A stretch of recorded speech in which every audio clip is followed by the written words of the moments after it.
Bonjour mes amis. Dans ce chapitre, on va parler sur les transistors.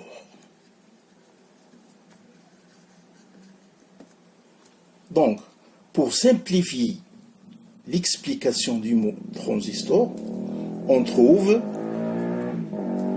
des transistors P, N, P et des transistors N, P, N.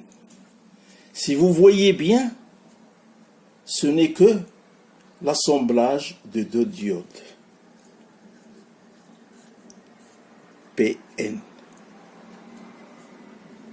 OK?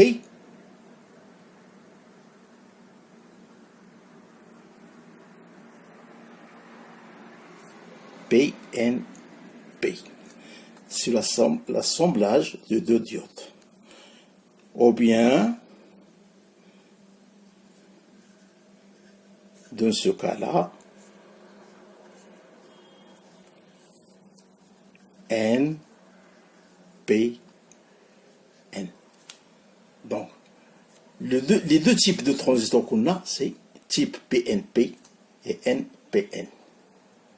Ça, d'une part. Donc, on va citer le chapitre comme il le faut. On va commencer par le transistor bipolaire. Bipolaire. Qu'est-ce qu'on entend dire par le transistor bipolaire? Tout d'abord, le transistor est inventé en 1948. Okay? Par les savants Barden, Bratien et Shockley. À ce moment-là, il évoquait à l'origine le phénomène de transfert résistor, c'est-à-dire la différence d'état électrique entre l'entrée et la sortie du premier circuit étudié, et ce, bien sûr, en valeur de résistance, toujours en diode. La complexité du transistor liée à la physique des semi-conducteurs qu'on a parlé se traduit par des relations entre tension et courant toujours absolument inexploitables. On est très, bien sûr, souvent obligé d'utiliser des modèles simplifiés dans la conception des circuits électroniques. Pour nos besoins, nous n'étudierons que son fonctionnement et sa commutation qu'il est utilisé dans les circuits logiques intégrés. Mais globalement, en général, l'effet transistor consiste à injecter dans un semi-conducteur, la base, des porteurs minoritaires sous faible puissance, au moyen, si vous voulez, c'est une diode commandée, d'une électrode, l'émetteur sous faible différence de potentiel, et à la recueillir à leur sortie, sous une puissance plus grande, grâce à une autre électrode qui est le collecteur, sous une différence de potentiel. Notre base, émetteur, notre collecteur. OK? Sous faible différence de potentiel et la recueillir, on leur sortit sous une puissance. C'est la commande, en commandant bien sûr la base, le courant passe vers la cathode, sous une différence de potentiel plus importante.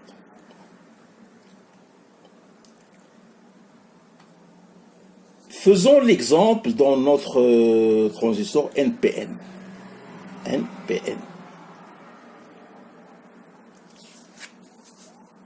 Alors, voilà notre transistor, par exemple, NPN. émetteur, collecteur, base. Voilà. Ça, c'est le symbole d'un transistor NPN. Et bien sûr, c'est le même cas pour un transistor PNP.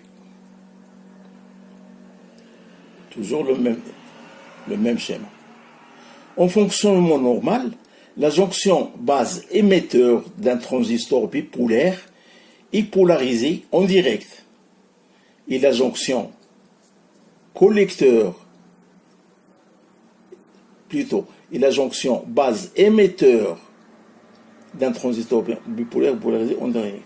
Et la jonction collecteur base est polarisée en inverse. Donc, prenons un exemple. Soit un transistor NPN,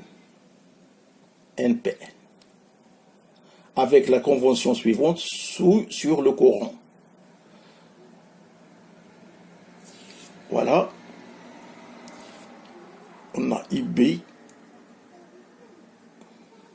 IC, IE, émetteur, IE. On a notre formule. IB, le courant de base, plus le courant de collecteur, plus le courant de l'émetteur est égal à 0. Courant dans ça, c'est l'équation du courant dans le transistor. Les calculs montrent que l'ONA IE est égal à IE.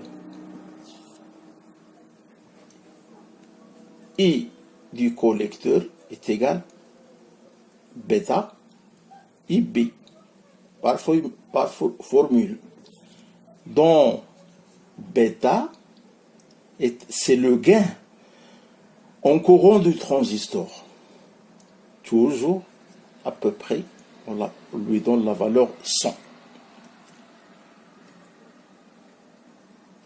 Alors, si on veut jouer, c'est-à-dire si on veut faire des fonctions sur les réseaux de caractéristiques du courant IC, c'est-à-dire I du collecteur, et notre bêta,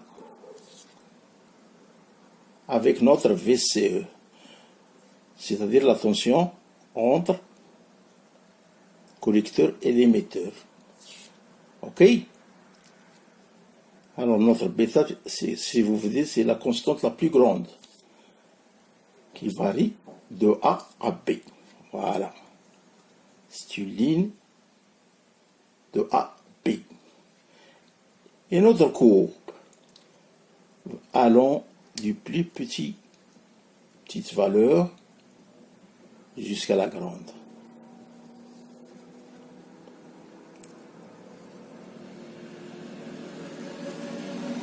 Voilà les fonctions.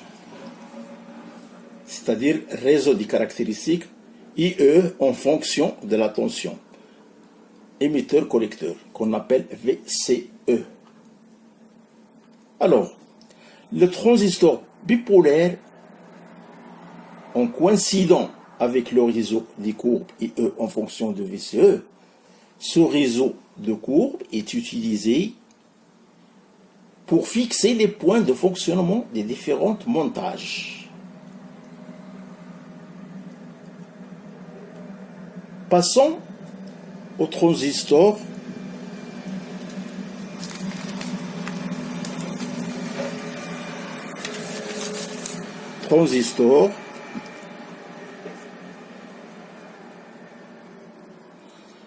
en communication ou bien en commutation.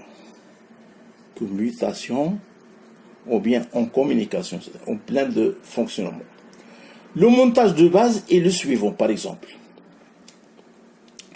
Voilà notre VCC, c'est-à-dire l'alimentation de notre transistor, VCC.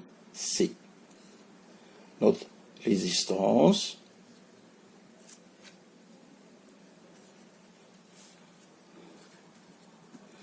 et notre transistor.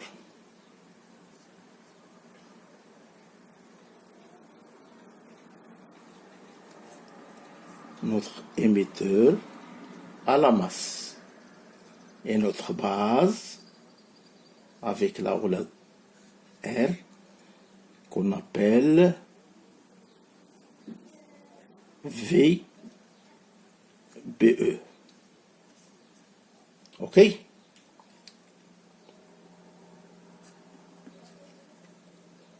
C'est le montage de base et le suivant. Voilà, comme vous voyez, ça, c'est le transistor en communication. Nous pouvons écrire, dans ce cas-là, VCC qui est égal à VCE plus RIE. OK? Voilà. VCC est égal à VCE plus RIE.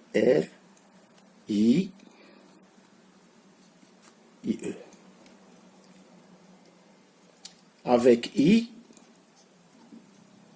est égal à 0 implique que VCC est égal à VCE.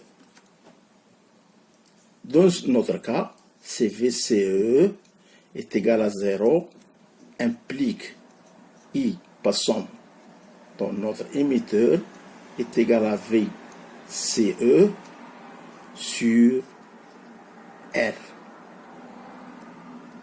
Voilà. Ça, c'est pour comme j'ai dit, le transistor en communication. Passons au transistor bloqué. La jonction collecteur-base NP est polarisée en inverse, ainsi que la jonction base-émetteur,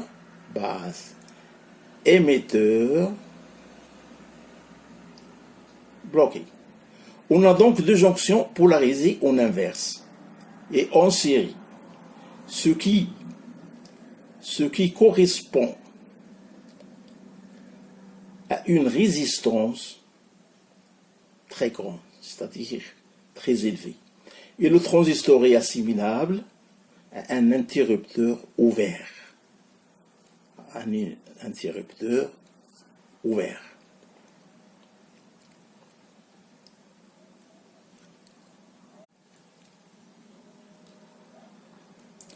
C'est-à-dire une résistance ici très élevée. Donc le point de fonctionnement est A.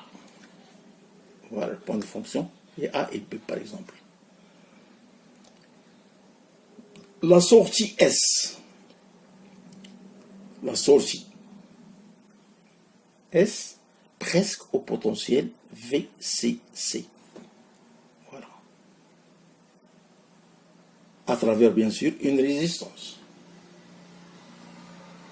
OK? Passons par exemple au transistor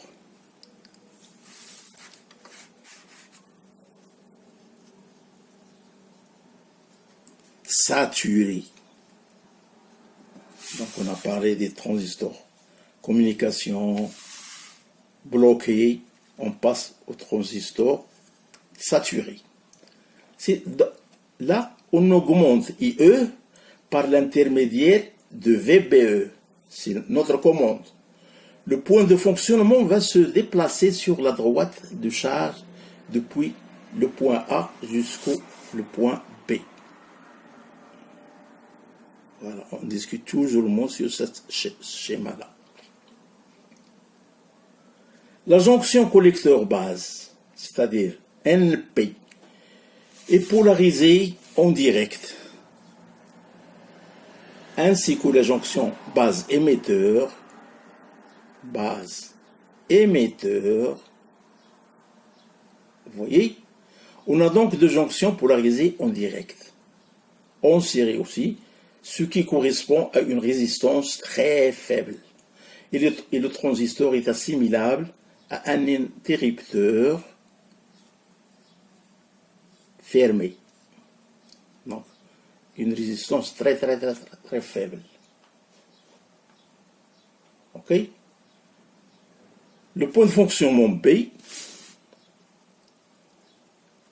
la sortie S au potentiel de la masse. Donc, négligeable. J'arrive à la fin des transistors. La prochaine leçon, on va étudier les transistors à effet de champ. À bientôt.